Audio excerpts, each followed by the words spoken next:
Hello friends, welcome to PG classes making way through shortcuts. तो दोस्तों, जैसा कि आपको थंबनेल पे दिख रहा है, ये कुछ मैंने बनाया है यहाँ पे। सर, ये क्या बनाया आपने? ये कुछ ऐसी ट्रिक्स हैं, ठीक है। जितने भी प्रोबेबिलिटी के क्वेश्चन हैं आपके, आज मैं जितने भी क्वेश्चंस लाऊंगा, प्रोबेबिलिटी चैप्टर तो वैसे आपका ख़त्म हो गया, लेकिन क्वेश्चंस जितने भी हैं हमारे बचे हुए वो मैं कवर कर रहा हूँ। सारे एनसीईआरटी के क्वेश्चन एक एक एक्सरसाइज से, हर एक एक्सरसाइज से मैंने क्वेश्चन उठाया जो कि वो पूछ सकते हैं जेके एसएसबी वाले, ठीक है। और ऐसी ट्रिक्स लेके आऊँगा जो कि 70 से 80% स्टूडेंट्स ने सुनी भी नहीं होगी, ठीक है। हो सकता है 20-30% ने सुनी होगी, उनको आती होगी, लेकिन इसी की वजह से आप क्वेश्चन भी कुछ छोड़ के आते हो। तो हम लोग इतनी शॉर्ट ट्रिक्स पढ़ेंगे, इतनी चीज़ें अच्छे तरीके से समझेंगे कि आपको कोई भी क्वेश्चन छोड़ने की ज़रूरत नहीं है। तो डायरेक्टली जंप नहीं करेंगे हम लोग शॉर्ट ट्रिक पे, पहले एक दो क्वेश्चन देखेंगे, उसके बाद हम लोग जंप करेंगे ट्रिक्स पे। तो देखते हैं पहला क्वेश्चन। पहले है, two die are thrown simultaneously, ठीक है। दो डाई को थ्रो किया simultaneously, find the probability of sum of getting sum more than 7। यहाँ पे SUM सम होगा फ्रेंड्स, यहाँ पे ठीक कर लेना, 1 सेकेंड। यहाँ पे SOM सम नहीं है, SUM सम होगा, तो वो आप देख लेना। तो हमको प्रोबेबिलिटी क्या निकालनी है कि सम हमारा होना चाहिए कितना, 7 से बड़ा। मतलब 7 नहीं होना चाहिए, 7 से बड़ा होना चाहिए। 7 से बड़ा मतलब 8 हो सकता है, 9 हो सकता है, 10 हो सकता है, 11 हो सकता है और 12 हो सकता है। ये हमारी ये बन सकती है सैम्पल स्पेस कि हमारा सम 7 से बड़ा होना चाहिए। तो सम 8 कब हो सकता है? जब पहले पे 6, दूसरे पे 2 हो, फिर 5 और 3, फिर 4 और 4, ऐसे हमको बनाना है। तो कितने बने इसमें? 5 बने, ठीक है। सैम्पल स्पेस में 5 एलिमेंट्स आए। वैसे ही नो सम कब कब हो सकता है, ये इसकी चांसेस हैं कि पहले पे 6, दूसरे पे 3, वैसे करके आपको देखने कितने बने, 4 बने। वैसे ही 10 कितने पे हो सकता है? 3 पे, फिर 11, 2 पे, 6 5 और 5 6 और 12 6 6 पे, ठीक है। अब सर ये तो इतना मुश्किल हो जाएगा, वहाँ पे अगर पूछ लेंगे ये तो चलो 7 है तो हमारी कम चांसेस बनेंगे। अगर पूछ लेंगे सम ग्रेटर देन 2, सम ग्रेटर देन 3, तो हम लोग क्या पूरा बनाते जाएंगे? वो तो इतने सारे बन जाएंगे, वहाँ कैसे अटेम्प्ट करेंगे इसको? और बीच में कहीं भी गलती लग गई छोटी सी में तो हम लोग गलत करके आएंगे उसको। तो कैसे करना है इस चीज़ को, पहले ये देख लेते हैं कि इसकी प्रोबेबिलिटी आई कितनी। 8 के कितने एलिमेंट्स हैं? 5, 5 + 4 9 के, 3 के 10, 10 के 3 एलिमेंट्स, 11 के 2 एलिमेंट्स, और सबको ऐड किया तो हमारे पास बने 15, ठीक है। और टोटल कितने होते हैं? 2 डाई जब हम थ्रो करते हैं तो टोटल कितने होते हैं हमारे पास? आउटकम्स 36 होते हैं। तो प्रोबेबिलिटी है 15/36। सर ये तो बड़ा मुश्किल हो जाएगा, इसको शॉर्टकट से आपने बताया, आपने बोला शॉर्टकट पढ़ाऊंगा मैं, तो वो आप बता ही नहीं रहे। तो चलो शॉर्टकट देखते हैं इसका। शॉर्टकट क्या है? ये आपका शॉर्ट ट्रिक है, ये है 2 डाई के लिए, ठीक है। जब भी आपका दो डाई होंगे तो उसके लिए आपका शॉर्ट ट्रिक है। शॉर्ट ट्रिक क्या है? जो आप ऊपर देख रहे हो रेड से जो मैंने लिखा है वो है आपका सम, ठीक है। और जो मैंने नीचे ग्रीन से लिखा है वो है आपकी प्रोबेबिलिटी, ठीक है। अब सर वही बताओ क्वेश्चन जो आपने बताया पहले कि अगर 7 होगा, सम ग्रेटर देन 7 चाहिए तो क्या करना है? देखो, ग्रेटर देन 7 चाहिए था ना, तो सम जो है वो कौन सा पार्ट है? ऊपर वाला। ग्रेटर देन 7 मतलब ये वाला पार्ट, 8 9 10 11 12, ये हो सकते हैं सम आपके। तो इस ये सम हो सकते हैं, तो मतलब ये प्रोबेबिलिटी हो सकती है। तो सबको ऐड कर दो, 5 + 4 + 3 + 2 + 1 कितना हो गया? 15। और टोटल कितना होता है 2 डाई के केस में? 36। तो डायरेक्टली आ गया 15/36। सर ये तो बड़ा आसान हो गया, और कुछ क्वेश्चन करवा दो, ठीक है। अब मैं क्वेश्चन लिखूंगा नहीं, आपको डायरेक्टली बोलूंगा। अगर आपको पूछा होगा सम ग्रेटर देन 9, सर डायरेक्टली इसको ऐड करना है। 4 3 2 1 को, कितने हो गए? 4 3 7 2 9 1 सर 10/36 आ जाएगा। सर बड़ा आसान हो गया।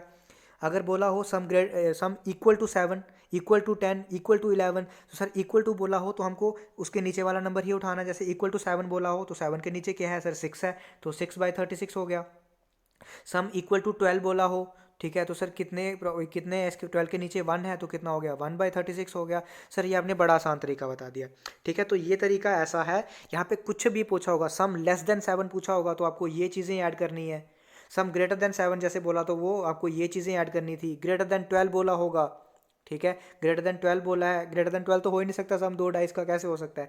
लेस देन 8 बोला है तो आपको ये सारी चीज़ें ऐड करनी है। तो यहाँ से आपको देख लेना है कि क्या बोला है। अगर पर्टिकुलरली इक्वल टू 9 बोला है तो आपको सिर्फ लिखना है 4, इक्वल टू 10 बोला है तो 3, वैसे आपको लिखना है। तो ये आपका बहुत ही ज़्यादा आसान हो जाएगा। और मैक्सिमम क्वेश्चन आपके जेके एसएसबी ये पूछता है, ये क्वेश्चन पूछे जाते हैं, चाहे वो बैंकिंग एग्जाम हो चाहे जेके एसएसबी एग्जाम हो।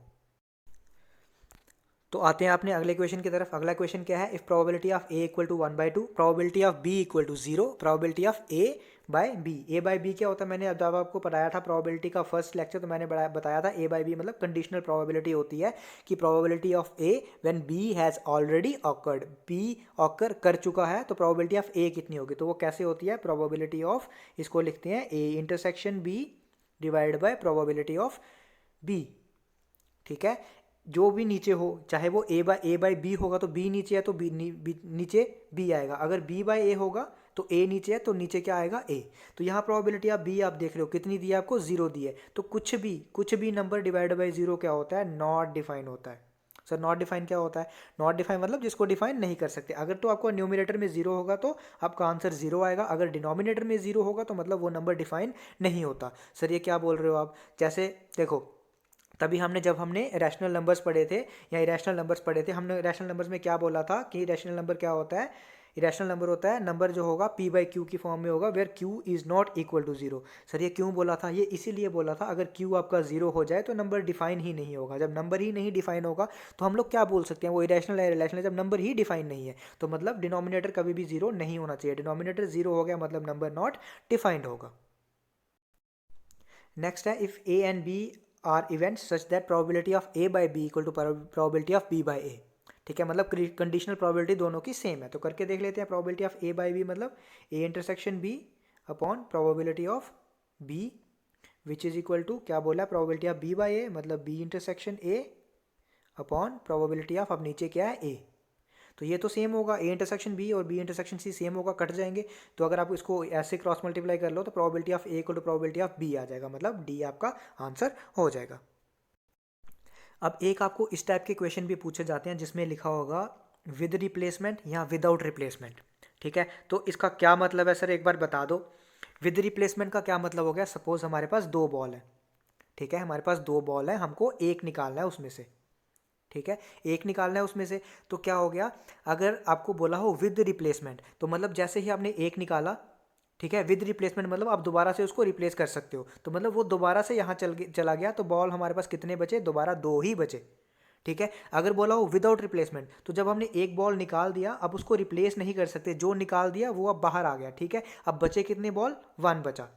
ठीक है, तो ये चीज़ याद रखना जब आपको बोला हो विदाउट रिप्लेसमेंट, तो विदाउट रिप्लेसमेंट का मतलब है कि अब जब हमने एक निकाल दिया या 2 निकाल दिए तो पीछे बॉल जो थे वो कितने बचे, वो 2 निकाल के जो भी बचे होंगे। अगर विद रिप्लेसमेंट बोला है तो आपको दोबारा से उतने ही बॉल होंगे क्योंकि आप उसको रिप्लेस कर सकते हो।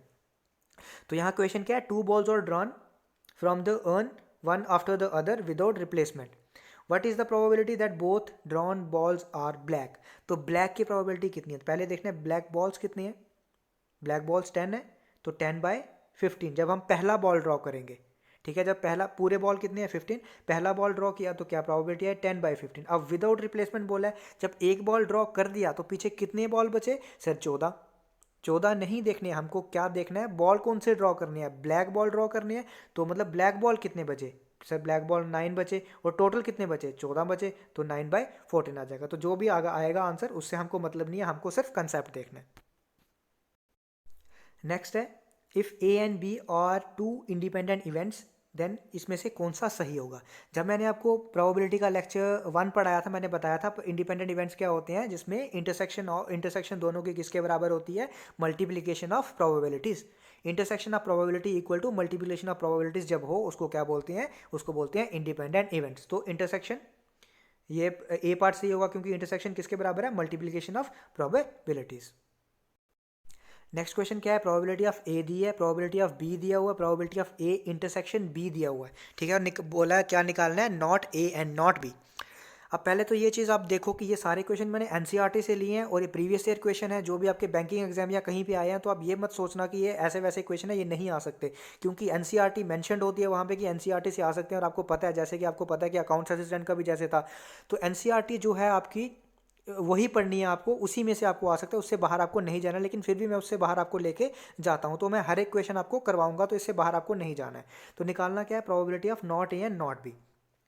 अब आपको पता है जब मैंने आपको कॉम्प्लीमेंट पढ़ाया था तो नॉट ए मैंने क्या बोला था, नॉट ए मतलब ए कॉम्प्लीमेंट, तो उसकी प्रोबेबिलिटी क्या होती है, 1 minus probability of A.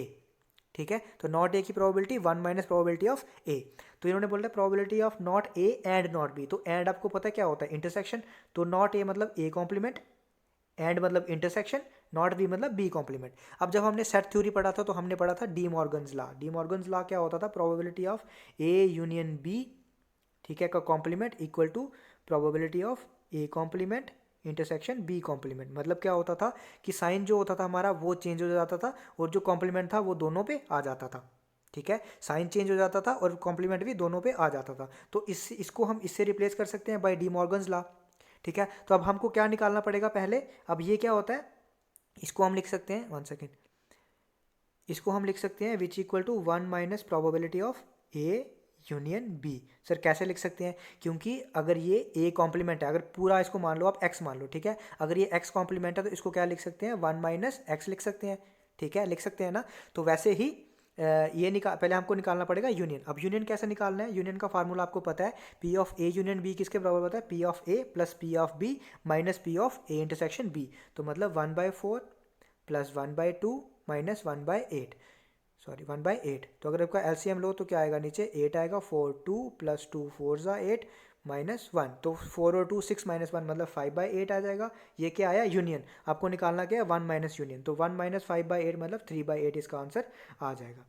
Calculation आपको करनी है, मेरे को सिर्फ कंसेप्ट देना था कि इसको हम ऐसे कर सकते हैं, ठीक है। नहीं तो आप पहले क्या करते, पहले आप प्रोबेबिलिटी ऑफ ए कॉम्प्लीमेंट निकालते, फिर बी कॉम्प्लीमेंट निकालते, फिर उसका फार्मूला यूज़ करते। फार्मूला वही होता, ए इसका होता probability of A complement plus probability of B complement minus probability of A complement union B complement. तो वो काफ़ी ज़्यादा मुश्किल हो जाता आपके लिए, तो ये पार्ट आपका आसान इस तरीके से हो गया। नेक्स्ट क्वेश्चन है, 2 बॉल्स और drawn at random with replacement, ठीक है, ध्यान से देखना, with replacement from a box containing 10 black balls 8 red balls. 10 कितने हैं, ब्लैक बॉल्स हैं, 8 कितने हैं, रेड बॉल्स हैं, ठीक है। Find the probability that both balls are red. अब उसने बोला है दोनों रेड की प्रोबेबिलिटी क्या है। एक रेड की प्रोबेबिलिटी की है क्या है, मतलब 8, और टोटल बॉल कितने हैं, 8। अब उन्होंने बोला है विद रिप्लेसमेंट। अगर उन्होंने बोला होता विदाउट रिप्लेसमेंट तो बॉल कितने बचते, एक हमने निकाल दिया था रेड, कितने बचते 7। लेकिन उन्होंने बोला है मतलब विद रिप्लेसमेंट, तो रिप्लेसमेंट कर सकते हैं। तो दोबारा कितने बॉल है हमारे पास, 8 है, उसमें से एक निकालना है, तो टोटल कितने हैं, 18 है। तो ये होगी प्रोबेबिलिटी ऑफ बोथ बॉल्स और रेड। नेक्स्ट है, first ball is black and second ball is red. Sir ये हम खुद करेंगे, ठीक है, ये आपका होमवर्क है, ठीक है, ये आपको करना है और आपको करके कमेंट करके बताना है मेरा ये आया आंसर या नहीं आया। अगर आपका नहीं आएगा तो मैं आपको बताऊंगा कमेंट में कि आपको कैसे करना है ये।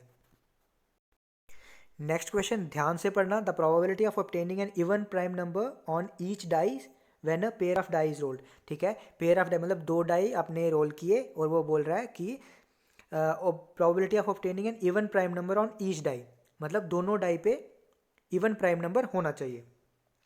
तो आपको पता है प्राइम नंबर कौन कौन से होंगे, 2 3 5, ठीक है, 7 11। तो आप देख रहे हो कि कोई भी प्राइम नंबर जो है वो इवन नहीं होता सिवाय 2 के। सिर्फ 2 ही ऐसा प्राइम नंबर है जो कि एक इवन है। ये हमने सेट थ्योरी में भी पढ़ा था। तो मतलब क्या होना चाहिए आपका, 2 2 होना चाहिए। जब दोनों डाइस पे 2 होगा तभी ये कंडीशन सेटिस्फाई होगी कि even prime number on each die. तो कितने सैंपल स्पेस बने, ठीक है, एक ही बना आपका, ठीक है। तो 1 बाय टोटल कितने होते हैं 2 डाई के केस में, आउटकम्स 36। तो आंसर कितना आ गया, 1/36।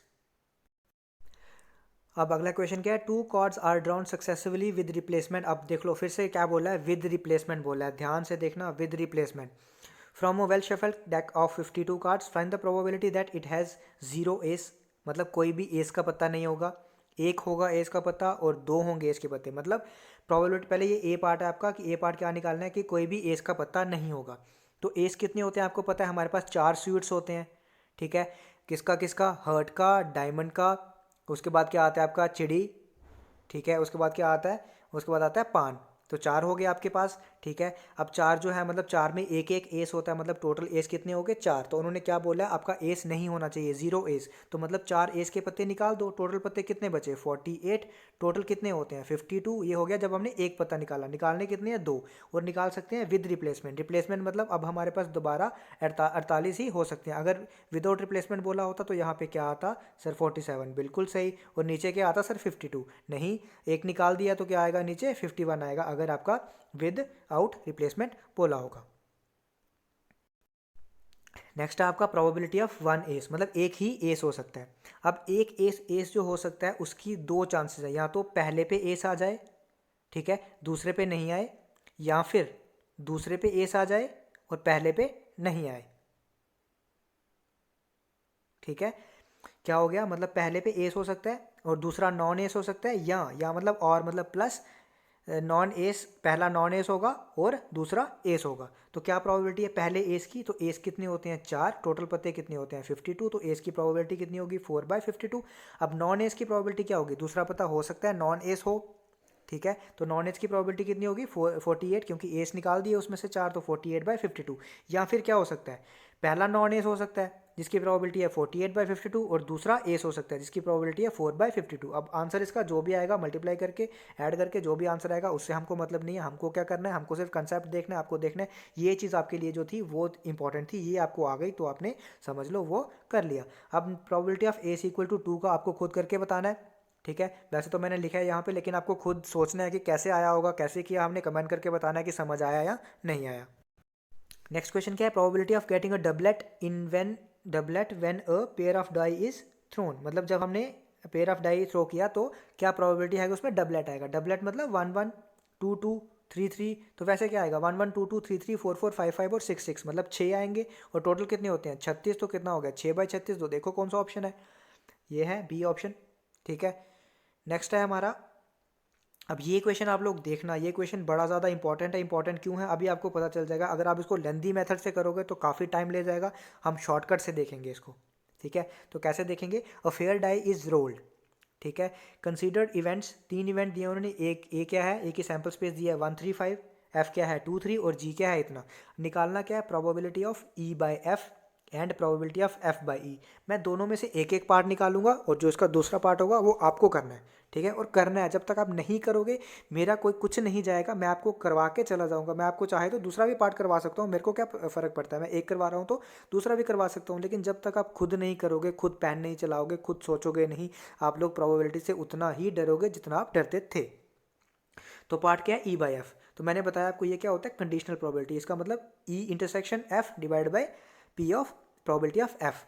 अब अगर आप इसको निकालने चलते किससे, मतलब लेंदी मेथड से, जैसे आप निकालते हो कि पहले आप निकालते हैं probability of E intersection F, तो ई इंटरसेक्शन एफ में क्या क्या एलिमेंट्स आते, सर 3 आता, ठीक है। फिर आप निकालते प्रोबेबिलिटी, मतलब एक एलिमेंट आ रहा है तो इसकी प्रोबेबिलिटी क्या होती है 1/ई इंटरसेक्शन एफ में टोटल एलिमेंट कितने हैं, सर 1 2 3, 2 बार 3 है तो 2 बार 3 नहीं लेंगे, 1 2 3 5 मतलब 4 एलिमेंट है, इसका 1/4 होता। फिर आप प्रोबेबिलिटी ऑफ एफ निकालते, इसमें कितने एलिमेंट है, इसमें एलिमेंट है 2, ठीक है, तो divide by 2 upon total element कितने हैं 4, ठीक है। तो फिर आप इसको काटते, 4 से 4 कटा तो प्रोबेबिलिटी आता 1/2, ये काफ़ी ज़्यादा मुश्किल हो जाता। तो इसको हम ऐसे भी लिख सकते हैं, प्रोबेबिलिटी को लिख सकते हैं number of elements in A intersection E intersection F upon number of elements in F. तो नंबर ऑफ एलिमेंट्स कितनी है ई इंटरसेक्शन एफ में, जब आप ई इंटरसेक्शन एफ करोगे तो एलिमेंट्स कितने आएंगे, सिर्फ 3 आएगा, मतलब एक एलिमेंट तो 1 हो गया। अब number of elements in F, F में कितने एलिमेंट्स है 2, तो डिवाइड बाय 2 हो गया, तो प्रोबेबिलिटी 1/2 आ गई इजीली। अब वैसे ही आपको दूसरा पार्ट करके बताना है एफ बाई ई का कितना आएगा। नेक्स्ट चलते हैं probability of E union F by G. अब यहाँ पे पहले आपको ई यूनियन एफ करना पड़ेगा और फिर देखना है उसकी कंडीशनल प्रोबेबिलिटी जी के साथ। तो हमने क्या किया, ई यूनियन एफ देखा क्या आता है, कितने एलिमेंट्स आए इसमें 4, ठीक है, और इसका इंटरसेक्शन जब जी के साथ करेंगे तो कितने एलिमेंट आएंगे, सर 1 आएगा, 1 है क्या इसमें, दोनों में नहीं है सर, नहीं आएगा सॉरी, तो क्या आएगा 2 आएगा, 3 आएगा, 5 आएगा, मतलब कितने एलिमेंट्स आएंगे 3 एलिमेंट्स आएंगे, तो यही मैंने लिखा है 3।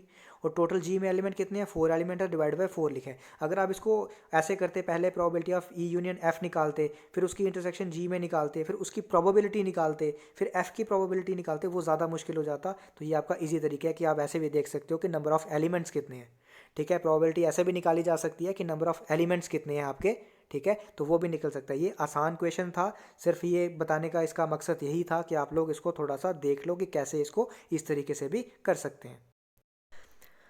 अब सर डाइस का शॉर्टकट तो आपने बता दिया, ठीक है, आप कॉइन का भी कुछ शॉर्टकट बता दो, क्योंकि इसके भी क्वेश्चन आ जाते हैं तो हमसे नहीं निकलते, ये हम लोगों को देखना पड़ता है, पहले पूरा सैम्पल स्पेस बनानी पड़ती है, वहाँ हम लोग फंस जाते हैं, जहाँ तो हम छोड़ देते हैं क्वेश्चन को या हम गलत करके आते हैं। तो इसका भी कुछ शॉर्टकट बता दो। तो बिल्कुल शॉर्टकट है, क्या है, पहले आपको लिखना है 1 2 3 4 5 6, 1 2 3 4 5 लिखे, अब मैक्सिमम आपको आता है 3 कॉइन तक, या 2 या 3 कॉइन तक पूछ सकते हैं, लेकिन हम लोग 4 6 का भी एक पार्ट देख लेते हैं कैसे किया जा सकता है इसको। तो ये क्या है 1 2 3 4 5 6, फिर आपको करना है 1 जो है वही नीचे लिखा, फिर 2 और 1 को ऐड किया कितना आ गया 3, फिर 3 और 3 को ऐड किया कितना आ गया 6, फिर 6 और 4 को ऐड किया कितना आ गया 10, फिर दोबारा से 1 से स्टार्ट, ठीक है 3 और 1 को ऐड किया कितना आ गया 4, 6 और 4 को ऐड किया कितना आ गया 10, फिर दोबारा से 1 से स्टार्ट, 1 और 4 को ऐड किया 5 आ गया, फिर दोबारा ये से 1 आ गया। इसको बोलते हैं पास्कल्स ट्रायंगल, ठीक है। अगर आपको ऐसे याद नहीं रहता आप ऐसे भी कर सकते हो, पहले 1 लिखना है, फिर 21 लिखना है, फिर 331 लिखना है, ठीक है। आपको 3 कॉइन तक ही पूछ सकते हैं, ये आपको याद रखना है। अब आपको ये देखना है कि ऊपर जो मैंने लिखा है ये 1 कॉइन के लिए है, ये 2 कॉइन के लिए, ये 3 कॉइन के लिए। 1 कॉइन के लिए 1 से स्टार्ट, 2 कॉइन के लिए 2 से स्टार्ट, 3 कॉइन के लिए 3 से स्टार्ट। और अगर हॉरिजॉन्टली आप लोग देखो तो ये है या तो 1 हेड 1 टेल के लिए, या 2 हेड 2 टेल के लिए, या 3 हेड 3 टेल के लिए, 4 हेड 4 टेल और 5 हेड 5 टेल के लिए। सर कुछ समझ नहीं आ रहा, आप क्या बोल रहे हो, सारा दिमाग का दही हो रखा है, कुछ पता नहीं चल रहा क्या बोल रहे हो, कुछ समझ नहीं आ रहा कैसे करेंगे इसको, क्या बोला आपने। अभी समझ आएगा जब हम क्वेश्चंस देखेंगे। तो क्वेश्चन देखते हैं, क्वेश्चन क्या है। 2 coins are tossed simultaneously, find the probability of getting head on both coins, ठीक है। तो दोनों कॉइन्स पे हेड की प्रोबेबिलिटी कितनी होगी। सर इसको हम बनाते हैं एच एच होगा, एच टी होगा, टी एच होगा और टी टी होगा, ठीक है। तो सर दोनों हेड्स पे कॉइन की प्रोबेबिलिटी एक मतलब 1 होता है, इसका एक ही सैम्पल स्पेस है, एक ही एलिमेंट आ रहा है, और डिवाइड बाय टोटल कितने होते हैं 4, तो 1/4। सर सिंपल है, आपने शॉर्टकट में क्या बताया फिर, ठीक है। अब शॉर्टकट कैसे है, देखो क्या है 2 कॉइन्स और चाहिए क्या हमको दोनों हेड्स, मतलब 2 कॉइन और 2 हेड चाहिए। तो देखो पीछे क्या चाहिए, 2 कॉइन और 2 हेड, 2 कॉइन ये और 2 हेड ये, ठीक है। तो 2 कॉइन और 2 हेड कहाँ मिल रहे हैं 1 पे, तो ऊपर आ गया 1 डिवाइड बाई कितने एलिमेंट्स होते हैं 2 कॉइन के केस में टोटल 4, तो 1/4 आ गया। हाँ सर थोड़ा थोड़ा समझ आने लगा, ये तो काफ़ी ईजी हो गया, ठीक है। नेक्स्ट क्वेश्चन देखते हैं। नेक्स्ट क्वेश्चन है आपका 2 coins are tossed simultaneously, find the probability of getting at least one head, ठीक है। एट लीस्ट वन हेड मतलब एक भी हो सकता है, दो भी हो सकते हैं, तीन भी हो सकते हैं।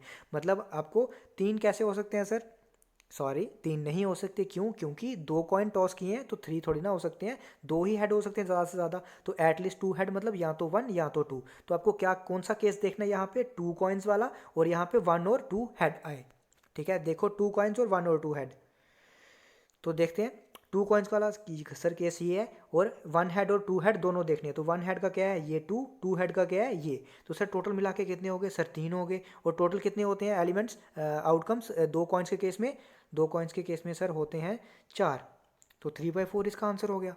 सर ये तो बड़ा सिंपल हो गया, अब समझ आ रहा है, ठीक है। नेक्स्ट एक और क्वेश्चन देख लेते हैं। द 3 कॉइन्स, अब 3 कॉइन साइमल्टेनियसली टॉस कर रहे हैं, find the probability of getting at least one tail, ठीक है।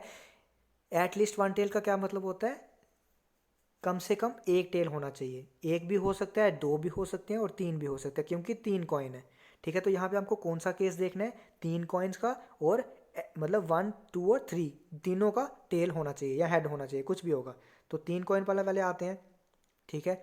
आगे 3 कॉइन पे, हाँ सर आगे ये हो गया 3 कॉइन वाला केस, ठीक है। अब आपको देखना क्या है, 1 टेल भी हो सकता है, 1 टेल मतलब ये वाला केस मतलब 3, 2 टेल भी हो सकते हैं मतलब ये वाला केस मतलब 3, 3 टेल भी हो सकते हैं मतलब ये वाला मतलब 1। तो ऐड करके कितना आ गया 3 + 3 + 1 कितना आ गया 7, 7। और टोटल कितने केसेस, टोटल आउटकम्स कितने होते हैं 3 कॉइन्स के केस में सर 2⁻³ मतलब 8 होते हैं, तो 7/8 आंसर आ गया। सर क्या 7/8 ही आंसर था क्या इसका, हाँ सर ये तो अब हमें समझ आ गया। तो यही क्वेश्चन आपको करने हैं, यही शॉर्टकट है, ठीक है। इससे ज़्यादा आपको नहीं करना है। जो कार्ड वाले क्वेश्चन थे वो हमने पार्ट 2 में ही इतने क्वेश्चन उसके कर लिए थे कि वो करने की ज़रूरत ही नहीं है, वो हमने वहाँ पे बड़े सारे क्वेश्चन कर लिए। तो यही क्वेश्चन आपको आएंगे, ऐसे ही क्वेश्चन आपको करने हैं, इससे ज़्यादा नहीं जाएंगे। मैं अभी भी आपको बोल रहा हूँ, ज़्यादा जाएंगे तो अपना दिमाग खुद आप ख़राब करेंगे, ठीक है।